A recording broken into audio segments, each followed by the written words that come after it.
En el libro de Mateo, capítulo 20, versículo 20, es donde vamos a estar viendo. Book of Matthew 22. Dice así: entonces se le acercó la madre de los hijos de Zebedeo ¿con qué? Con sus hijos, postrándose ante él, pidiéndole algo. Él le dijo: ¿qué quieres? Ella le dijo: ordena que en tu reino se sienten estos dos hijos míos, el uno a tu derecha y el otro a tu izquierda. Entonces Jesús respondiendo dijo: no sabéis lo que pedís. ¿Podéis beber del vaso que yo he de beber y ser bautizado con el bautismo con que yo soy bautizado? Y ellos le dijeron: podemos. Él les dijo: a la verdad de mi vaso podéis beber, ¿verdad? Y con el bautismo con que yo soy bautizado, seréis bautizados, pero el sentaros a mi derecha o a izquierda no es mío darlo, sino a aquellos para quienes está preparado por mi Padre. Padre, en el nombre de Jesús, bendice tu palabra, bendice a tu pueblo, bendice a los que no pudieron venir, y que hoy este día, Señor, estemos atentos a tu palabra para que podamos comprenderla, podamos atesorarla y podamos, Señor, salir bendecidos por tu palabra ahora en este día. Quita de nosotros cualquier situación que se interpone, Señor, a la bendita oportunidad que tenemos cada uno de nosotros hoy este día de poder escuchar tu palabra y poder ser edificados. Señor, oramos, ya hemos orado, pero quisiera una vez más rogarte por William, que tú, Señor, tomes este sermón como una herramienta para cada uno de nosotros, en el sentido de que la oración tiene poder, que tú tienes poder, y que no importa en dónde se encuentre el objeto o el objetivo, Señor, o la persona que queremos, Señor, mover tu mano a través de nuestra oración en favor de ello o de la persona. Pero en el nombre de Jesús de Nazaret, en esta hora declaramos, clamamos y declaramos con fe, creyendo que tú harás la obra, Señor, para que ese muchacho sea protegido primeramente, sea bendecido, sea consolado, sea fortalecido, pero que también hayan los recursos que él necesita para poder sufragar esa necesidad financiera que él necesita, pagar esa deuda con esas personas, para que él sea liberado de ahí y pueda continuar su camino directo a este país. Señor, en el nombre de Jesús, en esta hora declaramos que todos nos vamos a poner de acuerdo en un solo sentir. Quizás no tenemos el dinero para ofrendarlo, Señor, pero sí tenemos unos labios, una lengua y una boca y una voz audible y un gran corazón para poder clamar por él ante ti, para que él pueda recibir este beneficio como cada uno de nosotros lo hemos recibido a manos y a labios y a corazón de muchos de nuestros hermanos que han dispuesto su persona para poder orar por nosotros, unos por los otros. En el nombre de Jesús, bendecimos tu palabra y bendecimos a cada persona que se encuentra en este momento aquí, como también por los niños que están al otro lado. Yo declaro, Padre, que tu protección divina, tu bendición divina, Señor, nos va a proteger y nos va a bendecir a todos. Nos va a proteger del virus, ahora y siempre. Y vamos a estar a salvo, Señor, en tu casa y en donde quiera que nosotros estemos. En el nombre de Jesús te damos muchas gracias. Amén y amén. Tomen asiento, hermanos. We're going to talk about prayer today. Your own prayer and the prayer from someone else for you. Vamos a hablar acerca de la oración personal de nosotros y también de la oración que otros hacen por nosotros. Ese es el tema de ahora. Yo no había planeado hacer esto así, sino que esto se había anunciado desde hace mucho tiempo atrás, desde que yo salí de la enfermedad. Quiero decirle que yo no tengo nada, por los que no habían venido cuando yo dije la última vez. Yo estuve a punto de morir, mi esposa también, y gracias a Dios, Dios nos sanó. Ya estamos libres de eso, Pero no fue solamente porque así nomás ocurrió todo. Creo que la oración de la mayoría de los que oraron por nosotros fue la que nos liberó de la enfermedad. Dios escuchó esas oraciones y Dios nos levantó. Yo no creo que haya sido solamente por mi propia oración, sino por la oración de todos los que oraron por mí y por mi esposa, por supuesto. Bueno, déjeme decirle, mire, vamos a comenzar a hablar de tres cosas, de tres facetas en cuanto a la oración, nuestra oración y la oración de los demás por nosotros. Estuvimos hablando acerca de cómo crecer la fe en la tormenta, que está relacionado con esto también. Pero es importante comprender que antes de hablar de la oración de los demás en favor de otros, es importante primero comenzar comprendiendo cómo funciona la oración.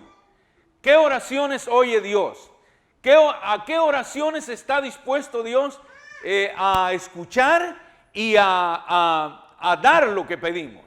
Entonces hay que entender ese proceso primero y después vamos a poder hablar de lo demás. Pero quisiera comenzar diciendo, acotando de que el pasaje que leímos acá es de una madre que intercede por sus hijos. O sea, cuando un padre o una persona va a hablar por otro ante otra persona, que es el jefe, el dueño de un lugar, y quiere que hagan algo a favor de alguien, de su amigo, de un familiar, de algo que esta persona quiere, va y se enfrenta a esa persona para pedir un favor por su amigo, por su familiar.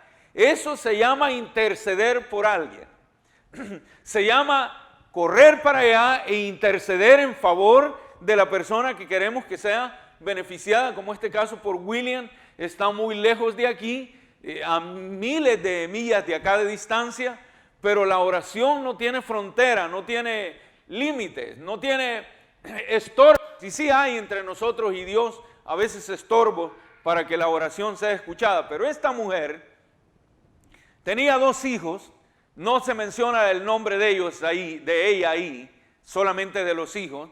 Se menciona el padre, se menciona el nombre del padre. Dice que era Zebedeo, ¿verdad? Entonces, esta esposa de Zebedeo fue a Jesús, se arrodilló ante Jesús y empezó a hablarle a él lo que ella quería.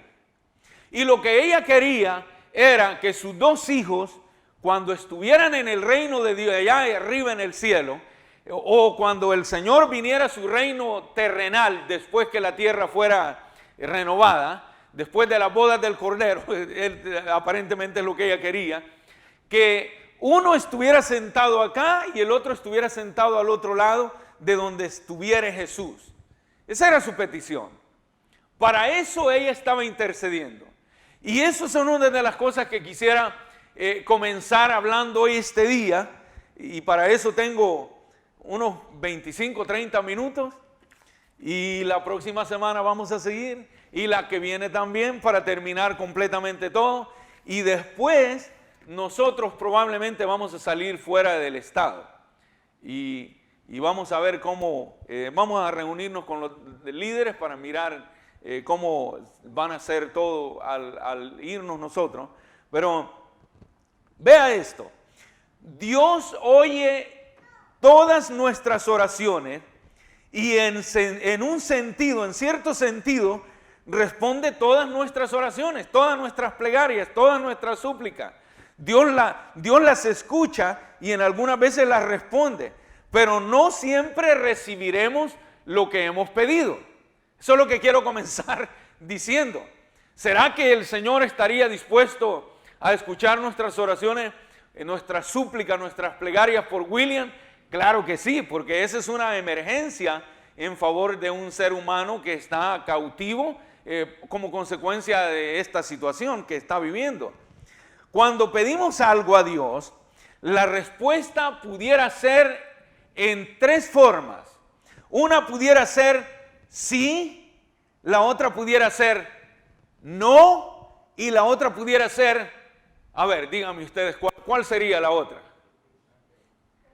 ¿Cómo? Espera. Entonces, sí, no y espera. Parece que la primera es buena, la segunda es negativa para nosotros y la tercera nos da esperanza. Entonces eso es bien importante. Pero que Dios oye todas nuestras oraciones, Dios las escucha. Él está dispuesto a hacer lo mejor que nosotros queremos en favor de lo que pedimos. Si fuera posible, darnos completamente todo lo que le pedimos. Pero vamos a ver por qué a veces no. Dios responderá no si lo que pedimos no es bueno en sí mismo. Es decir, quiero un carro que me va a matar, en sí el carro no es bueno para mí. Porque Dios sabe que al salir del dealer con el carro y entrar al freeway, ese día puedo morir. Entonces, lo que yo estoy pidiendo en sí no es bueno. Entonces Dios puede decir no. Amén. Entonces, en sí mismo no es bueno, ni para nosotros, ni para los demás, ni para los que nos rodean, sea de manera indirecta o indirectamente, no va a ser bueno. Puede ser malo a corto plazo o puede ser malo a largo plazo. Dios lo conoce. Y no siempre conocemos las razones por qué Dios pueda llegar a decirnos que no. No siempre vamos a saber. Dios no está obligado a decirnos a nosotros por qué no. Simplemente nosotros podemos comprender su voluntad cuando nosotros conocemos a Dios y cuando nosotros tenemos buena comunión con Dios y cuando esa comunión y ese conocimiento que tenemos de Dios también está enmarcado en una actitud personal de cada uno de nosotros llamado obediencia. Eso es bien importante. Entonces debemos recordar que Dios ve las cosas a futuro mejor que lo que nosotros vemos las cosas a futuro. Sea cosas que queremos, sean personas que queremos acercarnos o que ellas se acerquen a nosotros, Dios sabe lo mejor, Dios sabe el futuro acerca de lo que esto nos va a traer, si va a ser dañino o va a ser bendición como lo que nosotros empezamos pidiendo a Dios. Nunca pedimos a Dios por algo malo. Nunca pedimos a Dios por algo que nos va a matar, nos va a dañar, nos va a envenenar, nos va a hacer daño. Entonces, pero Dios lo conoce mejor. Dios conoce las cosas desde la perspectiva eterna y no la perspectiva a corto plazo. Vamos a comenzar entonces una gran jornada acerca de la oración. Vamos a comenzar primero cuando Dios dice no. En el Salmo capítulo 17, si ustedes lo quieren anotar y después lo revisan allá en sus hogares, capítulo 17, versículo 13 y 15, o sea, 2 versículos, vamos a mirar. Mire, quisiera decirle de paso de que este capítulo 17 del libro de los Salmos pareciera ser como el corazón del significado de lo que significa la oración en relación a un ser humano cuando ora a Dios. Quizás este capítulo sea uno de los capítulos claves en donde da mucho significado a lo que se llama orar. Pero dice así: vamos, Señor, le dijo David al Señor, enfrenta a él y derrótalos. Con tu espada rescátame de los malvados. Con tu mano, Señor, sálvame de estos mortales que no tienen más herencia que esta vida. Oiga, que si este capítulo es el corazón de la oración, entonces entendemos por qué. Él está poniendo a los enemigos que tiene enfrente en las manos de Dios para que Dios haga lo que él no puede hacer, es decir, defenderse de los enemigos. Pero también mire por qué. Él dice: sálvame de estos mortales que no tienen nada más de futuro que solamente aquí en la tierra. ¿Por qué? Porque son malvados.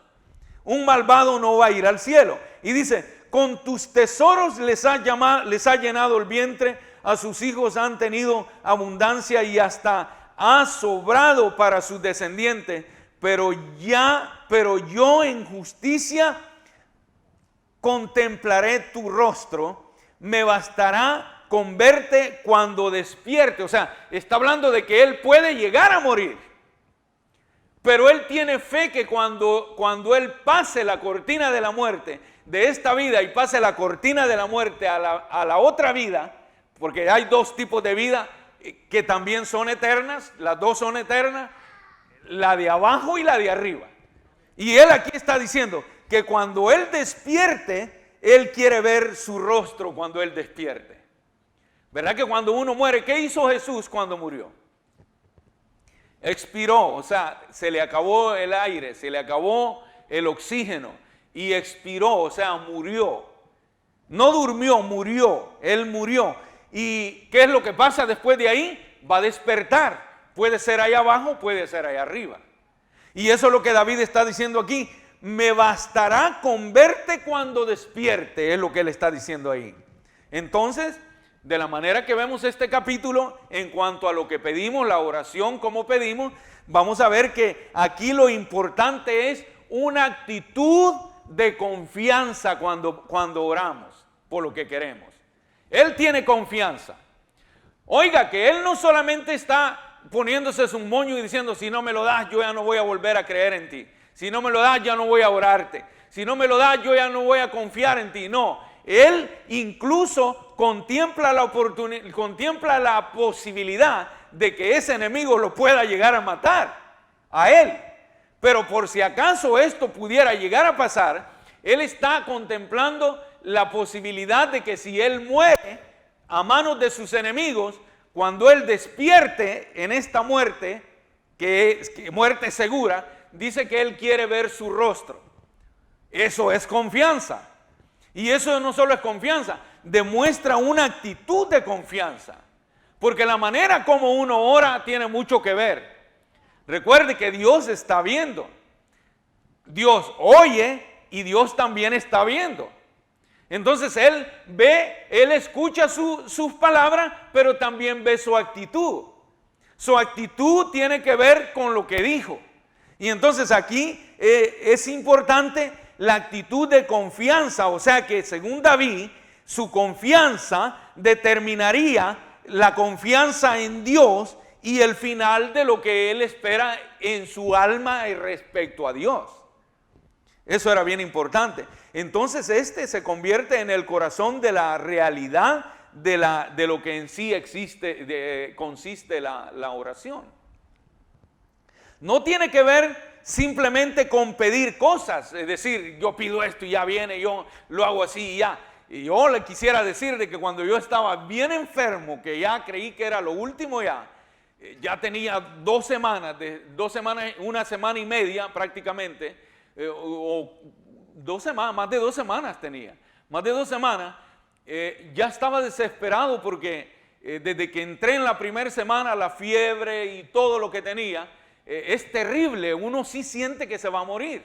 Es cierto, uno sí ve la muerte que va llegando poquito, poquito, poquito. Es como que se para enfrente de su puerta, mirándolo nada más cómo está usted en la cama y lo deja que vaya y vaya y vaya.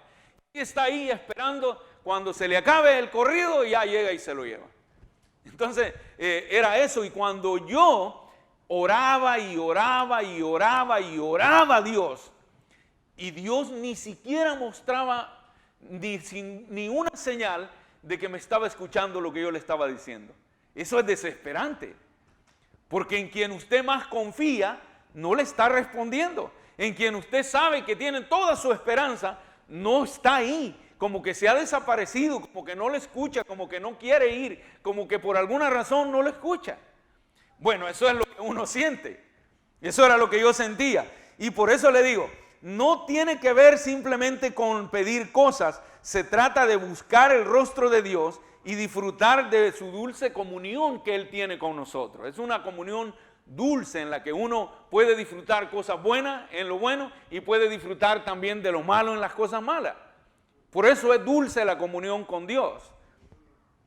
Entonces, sea aquí hoy o en la eternidad, Dios quiere que nuestra comunión en lo que nosotros pidamos a Él tenga un significado de la forma y el tiempo y la situación correcta. Eso en el corazón de Dios, creo que Dios así es como ve cuando nosotros oramos. Dios busca que lo que nosotros pidamos esté en el contexto de lo correcto, esté en el contexto de lo que me va a beneficiar a mí y va a beneficiar a otros. Todo lo que Dios nos da tendrá que beneficiar alguna vez a alguien. Y eso tiene que ver con esa situación. Tal es el contexto de lo que David habla aquí en el Salmo 17, de la petición de David, que clamaba a Dios por ayuda frente a sus enemigos. Era lo que él estaba clamando, frente a sus enemigos, en el versículo 13 y 14.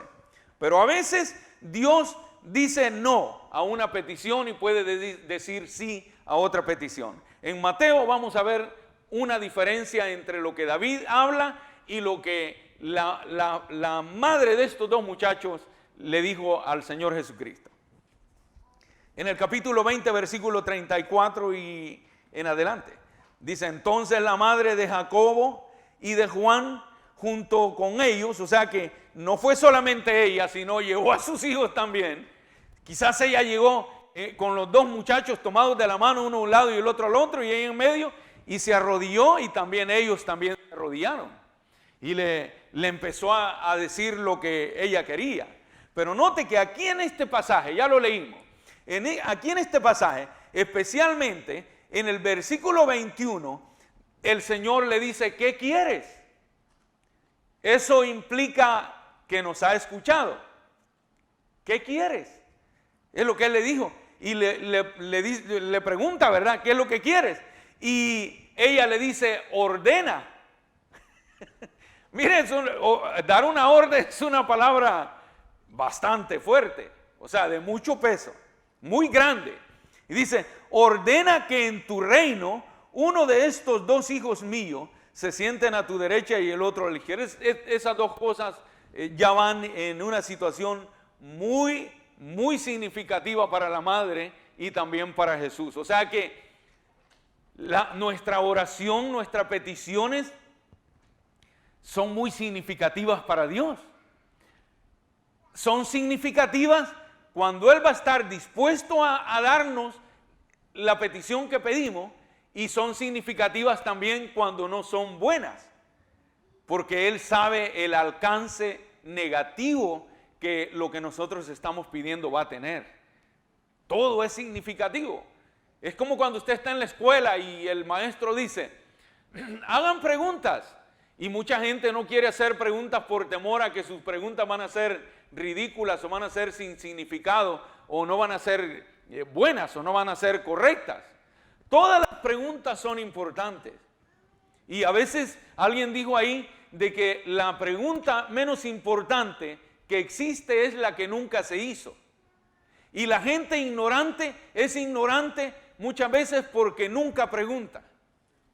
Hay gente que anda perdida buscando una dirección, ¿verdad? Sin el GPS. No, y a veces hasta el GPS lo engaña a uno. Y anda dándole vueltas y vueltas y vueltas. Cuando lo mejor que uno puede hacer, lo más fácil que uno puede hacer y correcto de hacer es bajarse del carro y preguntar en el vecindario donde uno presume que puede estar la dirección. Y se evita tanta vuelta. Entonces, pero no, a veces no ocurre así. Entonces, esta mujer le dice al Señor que ordene que sus dos hijos se sienten uno a la izquierda y el otro a la derecha. ¿Cuál era el problema que había acá?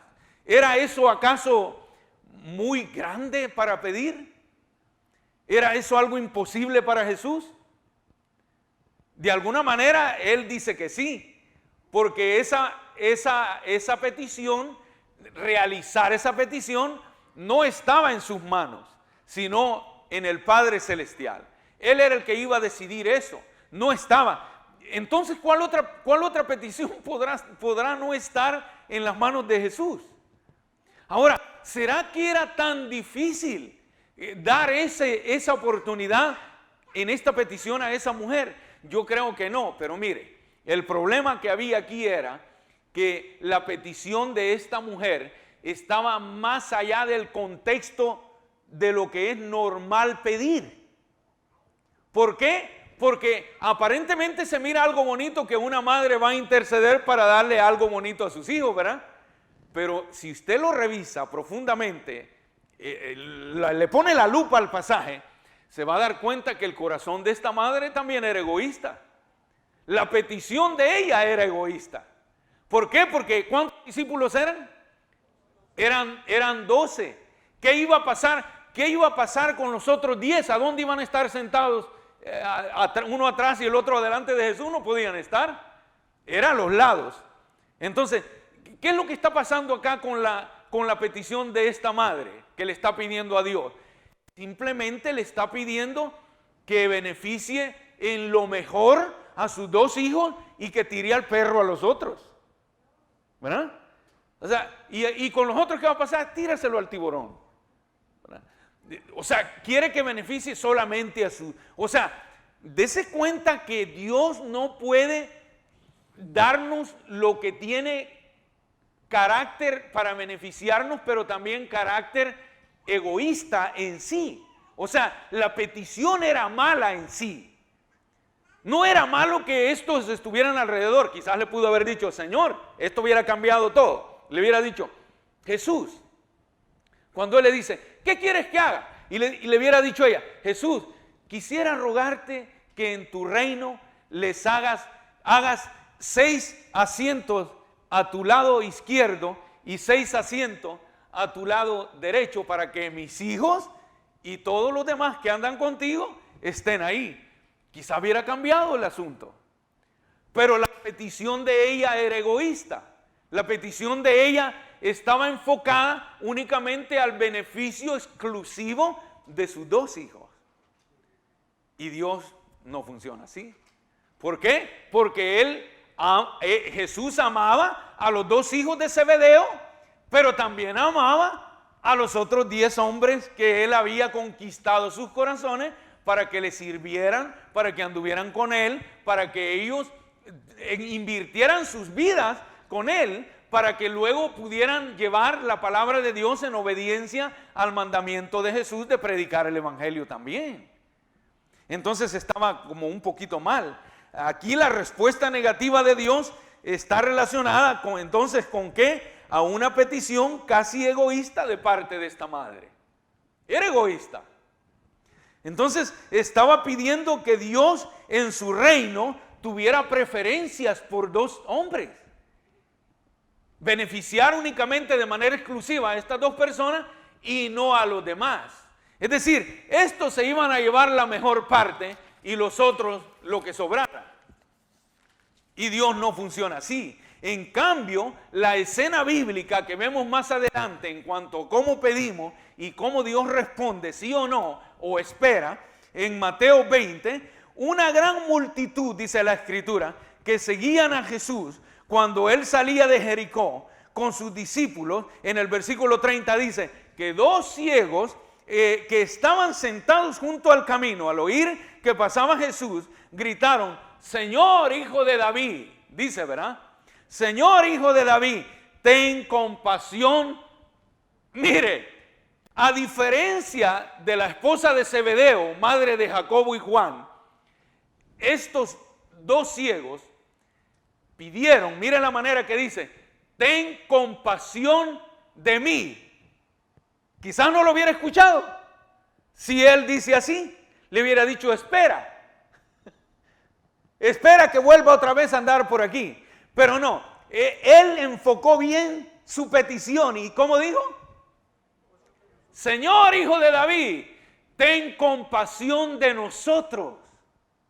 Eso cambia las cosas. Cambia cuando el corazón está abierto al beneficio no personal, sino de los demás también al mismo tiempo. Tiene que ver con lo que la forma, la actitud. La actitud puede ser de obediencia a Él, pero también de menosprecio a los demás. Entonces no funciona tampoco así. Él dice, Señor, mire que estos estaban abandonados, habían sido expulsados de la sociedad por ser indecorosos, por ser antiestéticos a la pulcridad de la sociedad, de esa ciudad ahí. que no veían, no podían hacer cualquier tipo de funciones de trabajo ni nada, sino que estaban en la calle ellos. El Señor venía con una gran multitud de personas. ¿Y dónde estaban ellos? En la calle. ¿Cómo estaban? Sentados. ¿Por qué? Porque no tenían ninguna oportunidad en la sociedad, porque nadie los beneficiaría a ellos por verlos. No tenían ninguna esperanza de ser beneficiados por nadie. Pero ellos dijeron: Señor, Hijo de David, ten compasión de nosotros. Y la multitud le dice: no lo apretes al maestro, no le grites, que no van a escuchar los demás cuando él hable, cállate, le decían a los dos ciegos. Y dice: pero ellos gritaban con más fuerza. Yo creo que si hubieran llegado y le dicen: no grites, que estás estorbando al maestro, y quizás ellos se hubieran quedado: ay, ya no voy a gritar porque ya me regañaron. Se hubieran sentido avergonzados.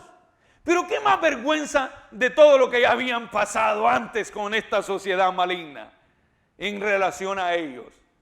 Estaban en la calle, estaban desprotegidos, estaban abandonados. Nadie había sido capaz ni estaba dispuesto a hacer algo por ellos. ¿Qué más da que me avergüencen hoy otra vez? Y ellos dicen, y gritaron más fuerte. Y dice: Jesús, Hijo de David, ten misericordia de nosotros. Eso cambió el panorama de entre todas. Mire, la Biblia dice que era multitud de gente. Y entre esas multitudes iba muchísima gente enferma, ¿verdad? Unos con problemas, otros con enfermedades, otros con necesidades de diferente índole. La multitud estaba llena. Es decir, en otro pasaje de la Escritura dice que Jesús tenía compasión de las ciudades en donde la gente estaba plagada de enfermedades y de problemas. Por eso Él estaba acá. En el capítulo 53 del libro de Isaías dice que Él vino para romper todas esas, ¿cómo se dice?, generaciones de maldades en contra de la humanidad a la cual Él venía a salvar. Y estos eran uno de ellos. Y entonces, mire lo que ocurrió. Dice: Señor, Hijo de David, ten misericordia de nosotros. ¿Y qué pasó? En el 32, Jesús se detuvo y los llamó. Esto no era aquí. Si usted era perezoso, se quedaba fuera del milagro. Como mucha gente: no, si quieren, tráiganmelo acá. Iba a decir como la ilustración del perezoso, ¿no? Dice que alguien dijo: ¿quieres algo? ¿Quieres dinero? Y dice: sí. Entonces, y dice: ¿de verdad quieres dinero? Sí, sí, ven, échamelo acá. Ni siquiera se levantó. Quería que se lo echara ahí a la bolsa, sentado, acostado él ahí. Entonces, no, ellos no. La Biblia dice que el Señor les dijo: ven, o sea, los llamó. Quizás Jesús estaba allá y ellos estaban gritando bien fuerte: ten misericordia de nosotros. Y Él se da vuelta y voltea a ver para allá y dice: vengan aquí. Vengan los dos. ¿Sí? Y entonces ellos llegaron. Y cuando llegaron es clave. Porque en el otro versículo dice: ¿qué quieren que haga por ustedes? Señor, le dijeron corriendo. Estos no querían billete, no querían carro, no querían casa, no querían un buen empleo, no querían la mejor novia de la ciudad ni el mejor novio del pueblo. Querían recobrar la vista. Y entonces ellos fueron al grano y dice: ¿qué recobremos? Queremos recibir la vista. Jesús, dice la Biblia, que se compadeció de ellos y les tocó los ojos, y al instante recibieron el milagro. Amén. Entonces, ¿quién intercedió aquí por ellos? Le voy a decir algo que le va a dar risa. Pero aquí los malos que ignoraban a los ciegos, impidiéndoles que llegaran a acercarse al Señor para recibir un milagro, fue lo que llamó la atención del maestro. Los que le estaban diciendo: no grite, no hable, cállate, déjalo que él está ocupado acá. Esa renegadera de ellos en contra de los dos ciegos llamó la atención más la petición, el grito de ellos. Dice, vengan aquí. Y lo llama, y cuando llega, vea usted que les tocó, dice que al instante recibieron la vista. Entonces vemos que la petición en nuestra oración tiene que ver con la naturaleza de la petición, y era la adecuada, o si era la adecuada, que Dios ve y dice sí. Dios dice sí, al instante los tocó y recibieron la vista. No dice cómo habían nacido ellos, no dice nada de eso. Si el tiempo no es el adecuado de Dios, entonces Dios dice, ¿cómo? Despacio. No, si el tiempo no es el adecuado. Porque a veces uno quiere, ya, que sea ya, Señor. Yo estaba afligido, yo sabía que esa enfermedad me iba a matar. Yo digo, Señor, ¿hasta qué hora vas a aparecer aquí? Señor, mira, mi esposa ya solo tiene blancos los ojos así. Y yo no sé, yo no me los veo. Eileen entraba y nos daba la comida y hacía la recámara y nos ayudaba. Zuleika también, los niños también. Solo ellos saben cómo nos veíamos. Pero a mi forma de mirar la situación, yo creo que nosotros ya estábamos más de allá que de acá. Y yo estaba desesperado que Dios no me escuchaba. Entonces, tiene que ver con el tiempo, si es el adecuado o no es el adecuado. Entonces Dios va a decir, tranquilo, espérate, no es tiempo todavía. O sea, sí lo va a dar, Él sí lo va a dar. Pero es simplemente que no importa cuán desesperado usted se vea. A Dios no le va a impresionar su desesperación. No le va a impresionar en que usted esté enojado. No le va a impresionar en que usted le prometa algo que al fin y al cabo Él sabe que ni se lo va a cumplir.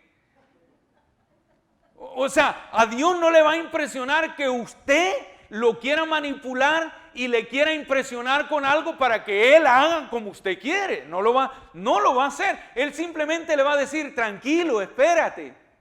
¿Sí? Por muy difícil que sea para nosotros.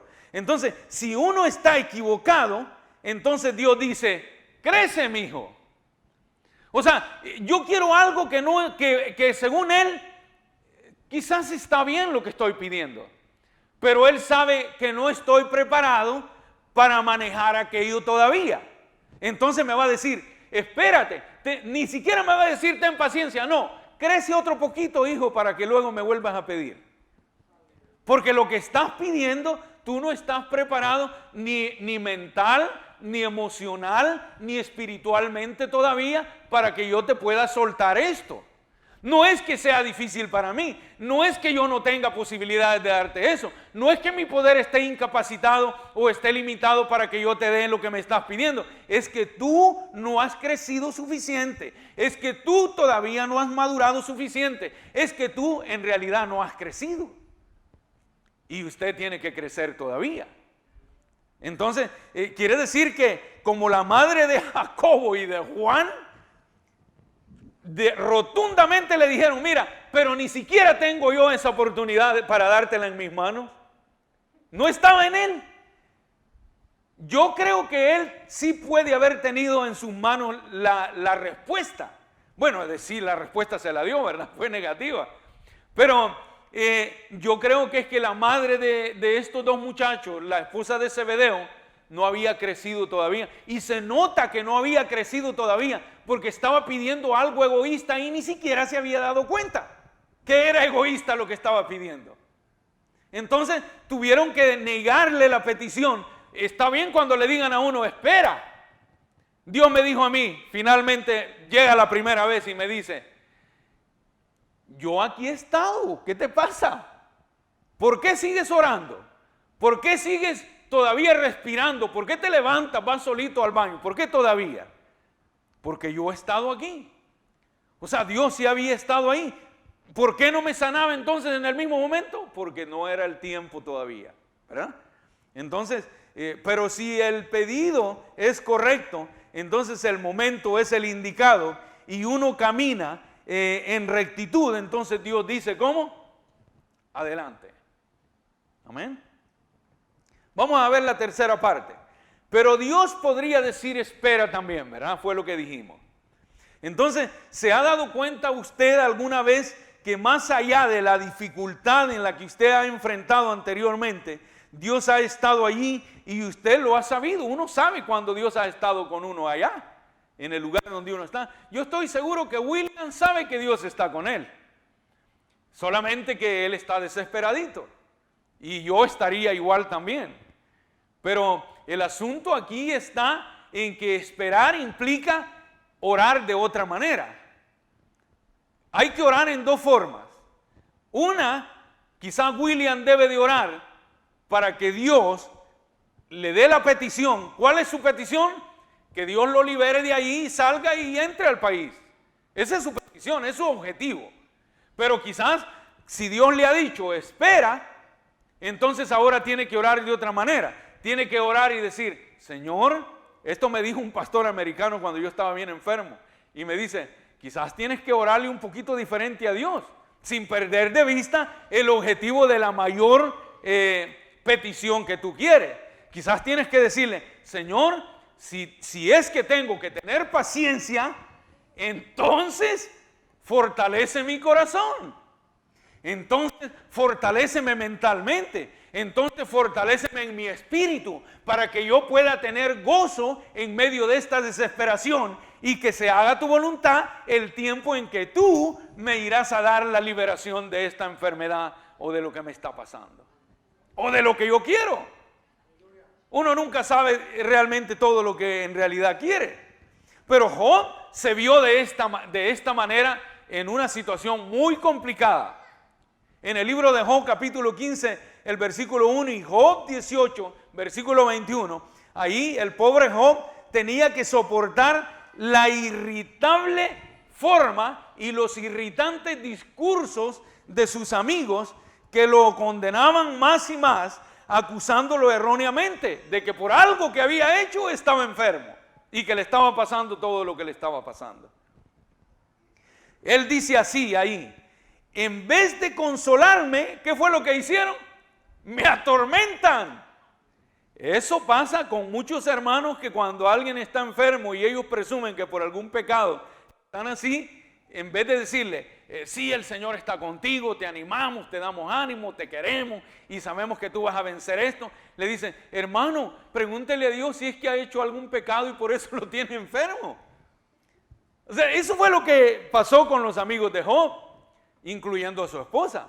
Y Job dice ahí, en vez de consolarme, me atormentan mis amigos. Solo él sabía que lo que estaba pasando no era lo que ellos falsamente lo estaban acusando. En el 16:2 dice que con sus peroratas, ¿sí sabe usted qué es perorata? Perorata, en el diccionario dice que perorata es un discurso muy largo sin ningún beneficio. O sea, hablar y hablar y hablar como cotorro, ¿no?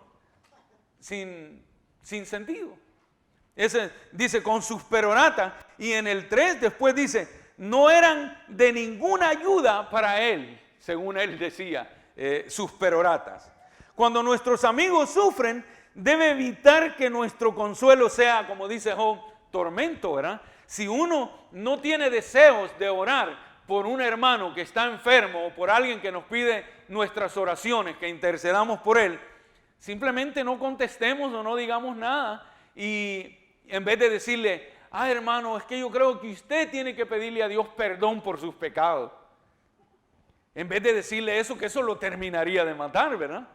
Porque solo Dios sabe cuál es la situación. Entonces, en cambio, como sugiere Job, debemos influir nuevos brillos con la boca, darle ánimo y valor. Ánimo, cuando alguien está enfermo y nosotros le damos ánimo o oramos por ellos, es para orar por ellos, es decir, Señor, mira, mi hermano está bien enfermo, mi hermano está cautivo, mi hermano le está pasando esto, mi hermano perdió aquello, mi hermano está en divorcio, mi hermano perdió a un hijo o tiene un hijo en la cárcel. Viendo desde afuera, uno puede decir, su hijo por malo lo llevaron a la cárcel. Eso es lo peor que podemos, la actitud que podemos tomar cuando una madre o un padre de la iglesia que tiene un hijo que han dado malos pasos, cae a la cárcel y nos pide que oremos por él, yo he escuchado ya con mis propios oídos, he escuchado hermanos que han visto en esa situación y los padres le dicen, ¿puede orar por mi hijo que cayó a la cárcel? Y ya lo conocemos que han dado en malos pasos, ya sabemos.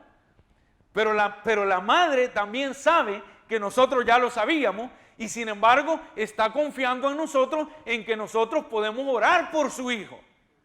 Entonces significa que el ánimo es orar a Dios para que Dios le dé la oportunidad al hermano que necesita de nuestra oración para ver las cosas de manera positiva.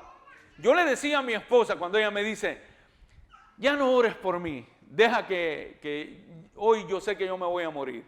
Esa noche nos íbamos a morir los dos. Y ella dice, deja que ya no ores por mí, deja que me muera. Dice ella, y yo le digo, no, es que si Dios no nos ha dicho que nos vamos a morir, debemos de luchar porque Dios no nos ha dicho que nos vamos a morir todavía.